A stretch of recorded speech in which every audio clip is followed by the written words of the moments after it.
Malaysia, hello and good evening. Thanks for joining us. I'm Shuhaida Arifin and you're watching News at 10. In our top stories tonight,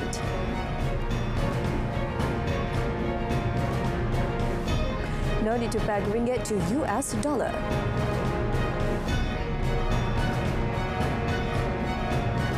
Two drug syndicates busted with arrest of 5 local men.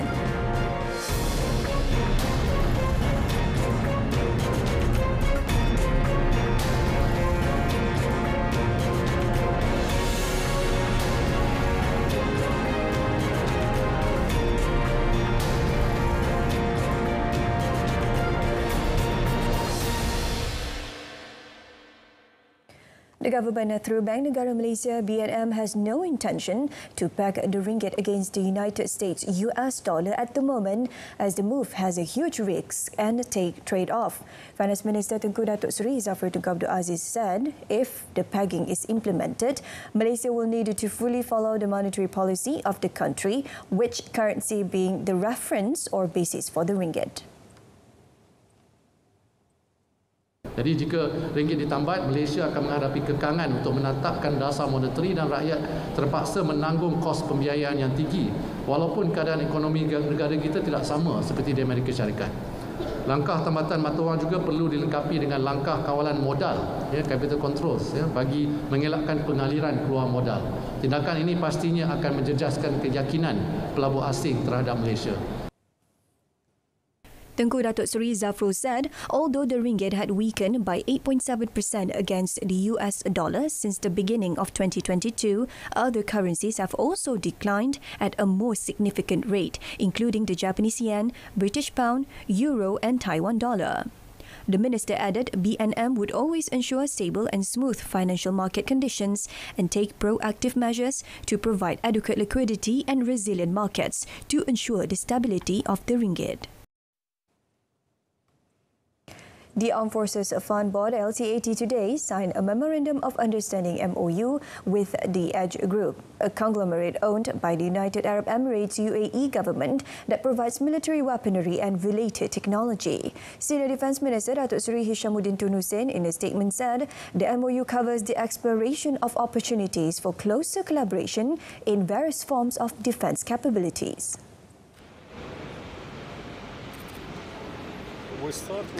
The MOU was signed by LTAT Chief Executive Officer CEO Datuk Ahmad Nazim Abdul Rahman and Edge Group Managing Director and CEO Mansur Muhammad Al-Mula. Meanwhile, Datuk Seri Hishamuddin and Malaysian delegates were brought to the Edge Group headquarters and later also visited the Tawazun Industrial Park, Zaid Military City in Abu Dhabi, where local and international defence-related companies develop their products. The second day of the senior minister's visit shifted the focus to collaborative Malaysia-UAE efforts in fortifying defence industries. He said it was important and in line with Malaysian government's plans, considering that the National Defence and Security Industry Policy (TIPKN) was a follow-up initiative to the Defence White Paper, which is currently being drafted.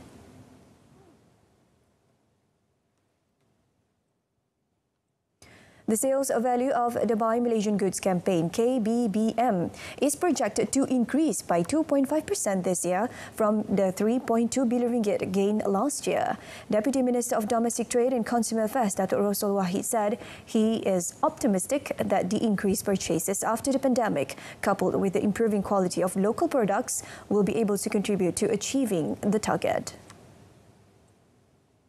Mutu produk kita hari ini dah setanding, sama ada makanan ke, kosmetik ke, pakaian ke, dah setanding dengan produk-produk luar negara.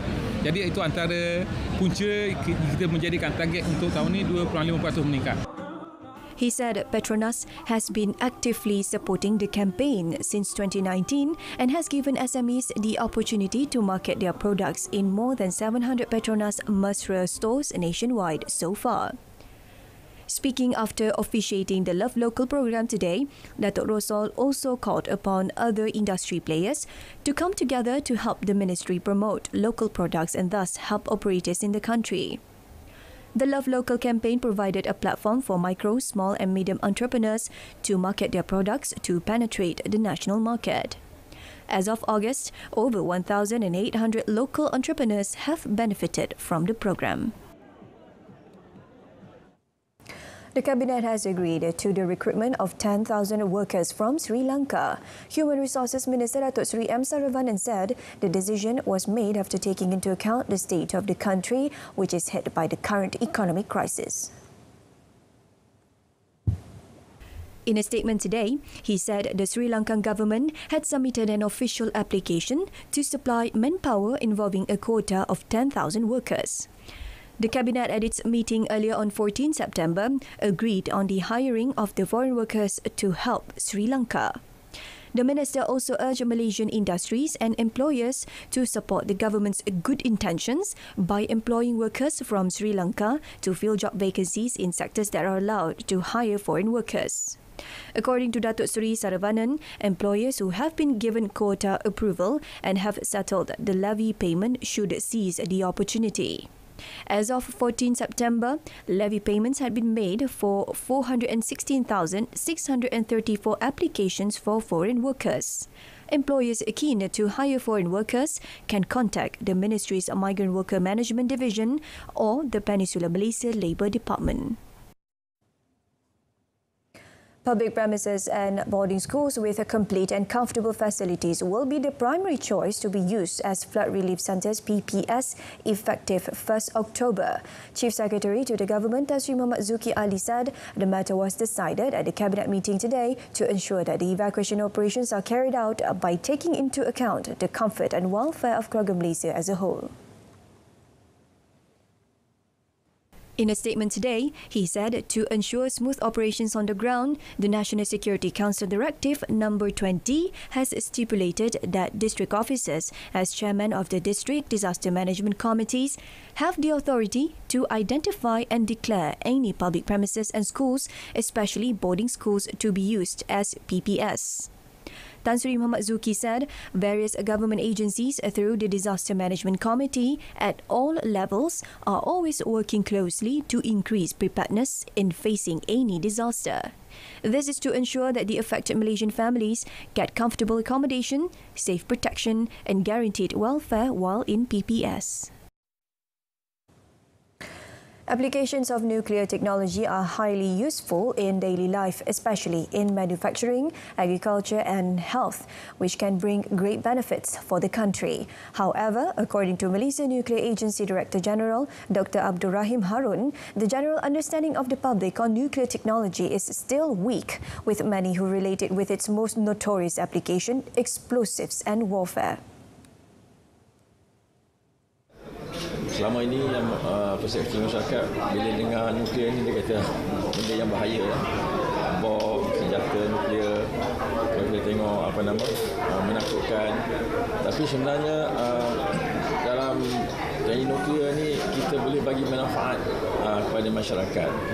Terutamanya dalam bidang pertanian, kita boleh menghasilkan varieti-varieti tanaman yang baru lah, yang lebih baik dan telah digunakan pakai oleh petani-petani di Malaysia ni. Sampai 30,000 petani telah menggunakan varieti hasil daripada teknologi nuklear. Towards this, the Malaysia Nuclear Agency is now collaborating with the Education Ministry to develop a syllabus in school to teach on the aspects of nuclear technology application. Courtesy and morality. Those are one of the 5 principles of Rukun Negara that is embedded in each and every Malaysian to ensure national harmony and prosperity. However, the rigidity of the Rukun Negara has been compromised by the action of social media users who uses rude and ill-mannered languages when interacting on the internet. To delve further into these issues, let us follow the report from Erwin Zaid. Bahasa is our culture, which is what Malaysians practice when communicating and interacting with one another on daily basis. Sadly, the courtesy is not very well practiced wholly on social media, thus causing the usage of rude words among the users to the extent that it has become a new norm. Deputy Director of Unity Johor, Norasha A. Jabar said, the issue arises because the platform allows the users to give unbound opinions and speech, besides following the ill manner from friends and family members. This issue should be seen as a red flag because it can pollute the mind of the youth and expose them to rude words and behaviour. Ini iaitu prinsip yang kelima, iaitu kesopanan dan kesusilaan, di mana prinsip ini membawa makna lah bahawa rakyat kita ni harus bertolak ansur, bertimbang rasa dan berkelakuan baik. So dengan adanya prinsip rukun negara yang kelima ini, di mana kita boleh mendorong pengguna media sosial ini ataupun menjadikan prinsip rukun negara ini sebagai amalan pengetahuan dan pengamalan rukun negara itu di dalam masyarakat kita dan juga tradisi dan budaya rakyat Malaysia ni. According to Noraisha, users need to think twice before they post or comment harmful words on social media, as well as take precautionary steps of being silent when facing emotionally draining situations online. Meanwhile, Senior Psychology Officer of University Technology Malaysia UTM Counselling Centre, Hazira Hashim said, the issue can also arise due to the anonymous factor of users when voicing out their opinions. Sebenarnya kita perlu ingat tujuan utama social media dicipta, contohnya macam terutama macam sekarang Facebook lah kan, sebenarnya untuk connect people. Okay, tapi contohnya macam mana kita nak connect people kalau contoh ayat yang digunakan tu mungkin menyakiti ataupun ia boleh memberi kesan, banyak kajian yang dilakukan, memberi kesan kepada kesihatan mental contohnya masyarakat kan. Okay, jadi sangat pentinglah untuk kita menjaga adab ataupun bahasa ketika menggunakan media sosial lah.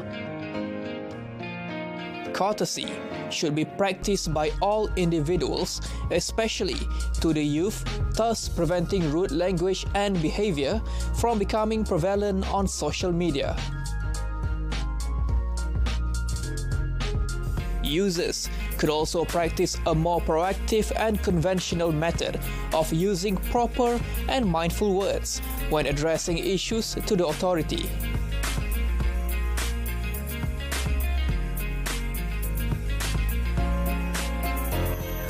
Budi bahasa or courtesy is one of the main pillars in developing the country's prosperity and peace. And by that, we as a Malaysian should practice budi bahasa more on social media so that we together can develop people with high politeness and tolerance to one another. Please do remember, there is nothing to be proud of by being rude. Your budi bahasa reflects your standard. Erwin Zaid, RTM.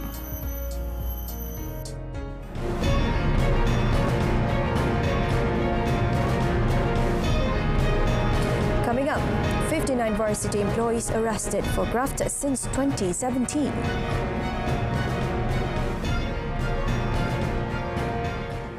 Police have smashed 2 drug processing and distribution syndicates with the arrest of 5 local men and seizure of drugs worth 20.56 million ringgit in several raids in Selangor on 13 and 15 September.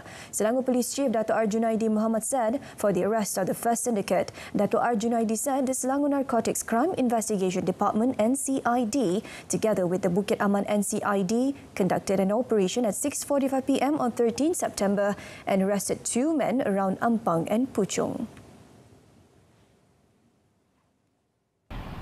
JSJN Selangor, Bukit Aman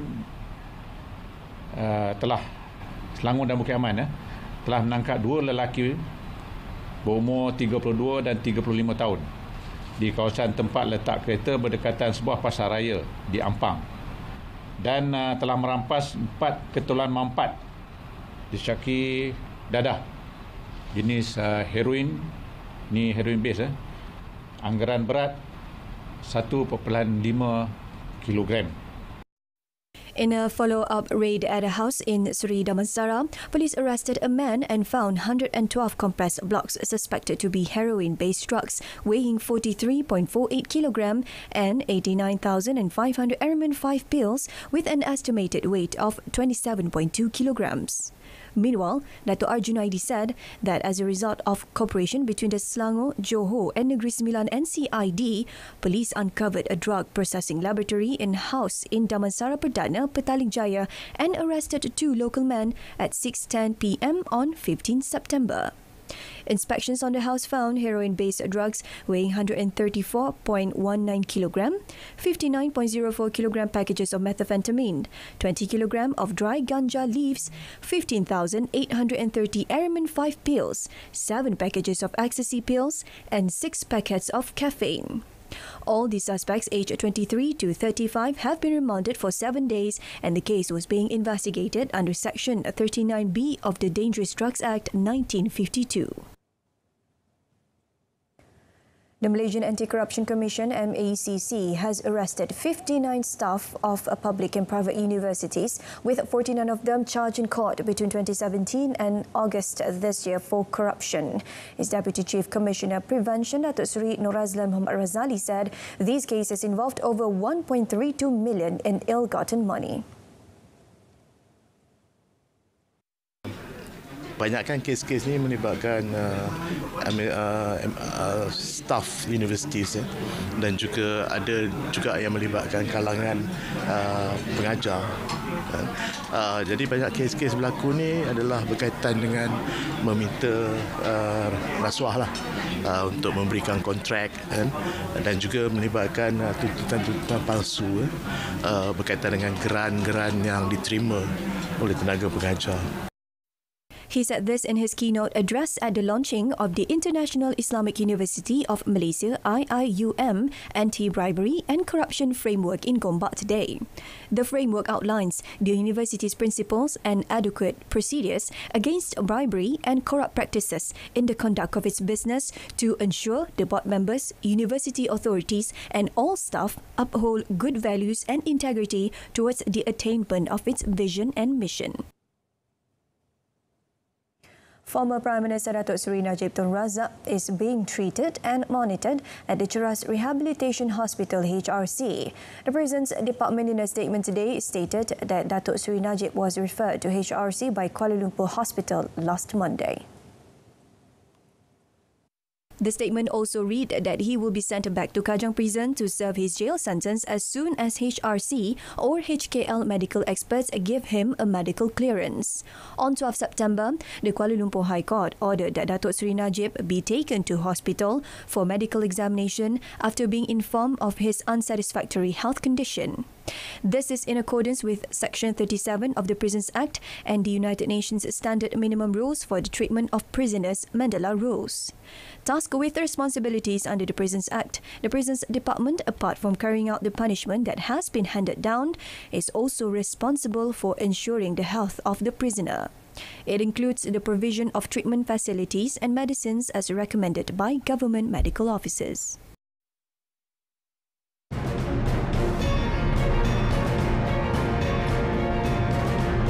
Coming up in our foreign segment, Russia calls up 300,000 reservists amid setbacks in Ukraine.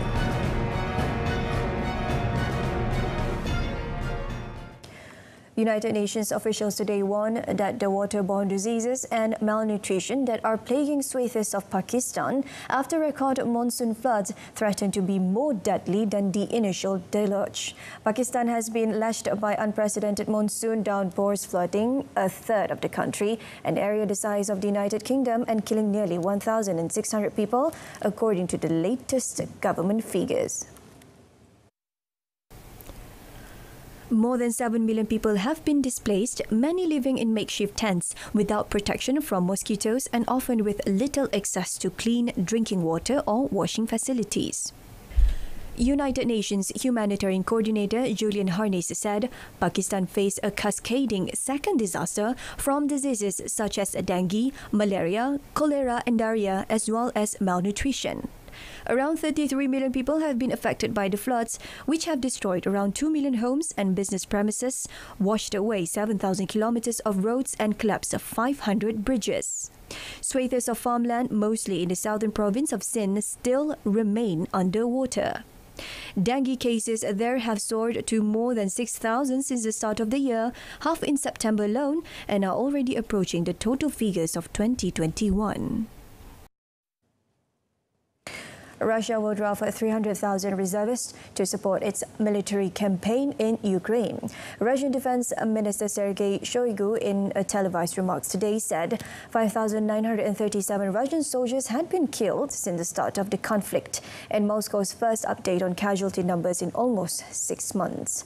President Vladimir Putin had ordered Russia's first mobilization since World War II in an early morning televised address, saying the additional manpower was needed to win against not only Ukraine but also its Western backers. Shoigu dismissed assertions by Kiev and the West that Russia has suffered heavy losses in its 7-month campaign and said that 90% of wounded Russian soldiers had returned to the front line.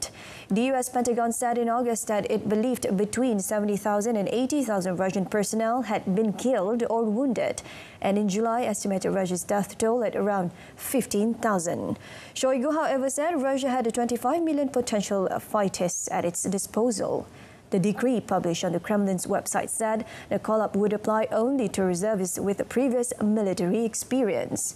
Shoigu said this meant around 300,000 men, and they would be given additional training before being deployed to Ukraine. He added that they would not include students or those who had only served as conscripts.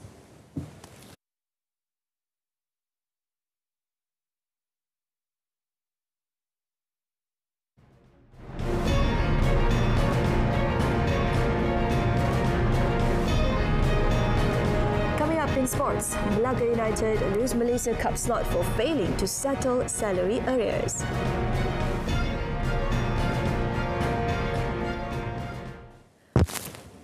Ali Cassandra and Gilbert secured the women's 55 kilograms gold medal with ease to give Sabah its first gold for the 20th Malaysia Games Sukuma weightlifting competition in Putrajaya today.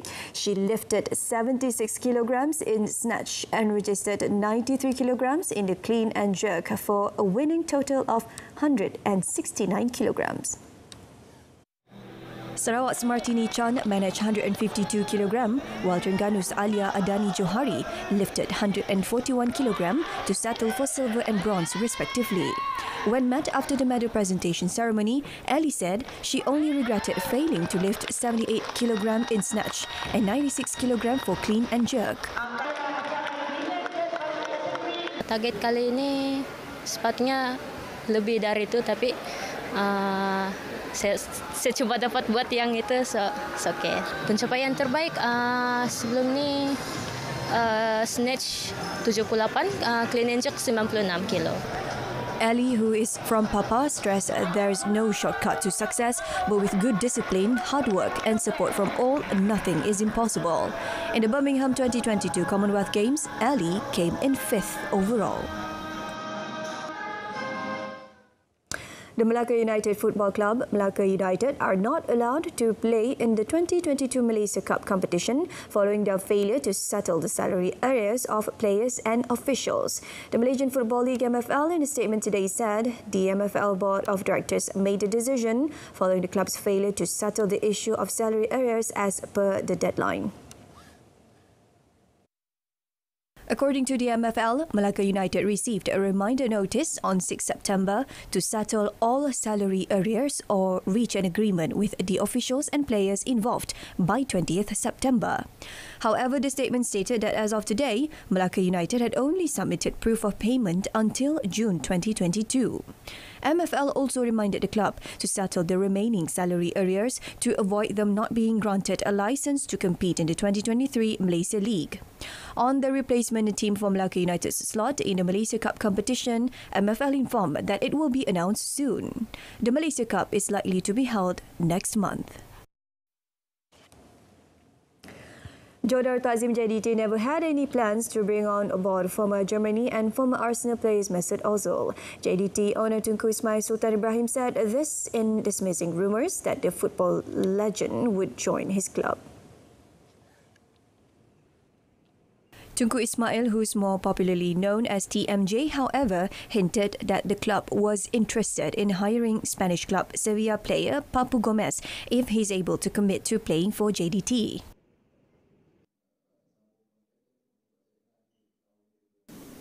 Malaysia bukan satu destinasi untuk mana-mana pemain nama besar datang. Kalau mereka nak gaji besar dan liga yang lebih hebat, mereka akan pergi di Jepun ataupun China, Arab Saudi, UAE boleh. Kalau nak datang ke Malaysia, setakat untuk pension dan dapat duit yang begitu banyak tetapi tak memberi 100% kepada pasukan, tak guna juga, membazir.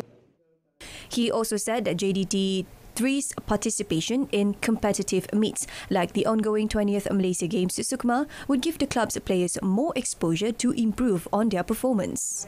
JDT3's campaign in the Sukma ended at the quarterfinals stage after they lost 4-5 in a penalty shootout against Wilayah Persekutuan after the match had ended in a 1-all draw in regulation time. Meanwhile, Tunku Ismail also congratulated the Johor contingent for topping the medal standings in the Sukma.